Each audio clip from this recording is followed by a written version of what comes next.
Vote చోరీ అంశంపై కాంగ్రెస్ తన పోరును కొనసాగిస్తుంది. ఈ అంశానికి వ్యతిరేకంగా మరో నిరసన కార్యక్రమానికి సిద్ధమైంది.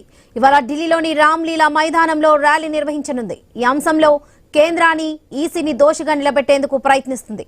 ఓటు చోరీకి వ్యతిరేకంగా కాంగ్రెస్ 5,05,00,000 మంది సంతకాలు సేకరించిందని కేసీ వేణుగోపాల్ తెలిపారు. ర్యాలీ అనంతరం వీటిని రాష్ట్రపతికి అందించనున్నట్లుగా ఆయన తెలిపారు.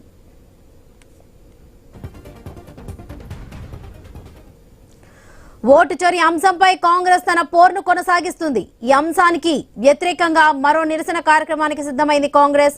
ఇవాళ ఢిల్లీలోని రామ్లీలా మైదానంలో ర్యాలీ నిర్వహించనుంది. ఈ అంశంలో కేంద్రాన్ని ఈసీని దోషిగా నిలబెట్టేందుకు ప్రయత్నిస్తుంది. ఓటు చోరీకి వ్యతిరేకంగా కాంగ్రెస్ 5,05,00,000 మంది సంతకాలు సేకరించిందని కేసీ వేణుగోపాల్ తెలిపారు.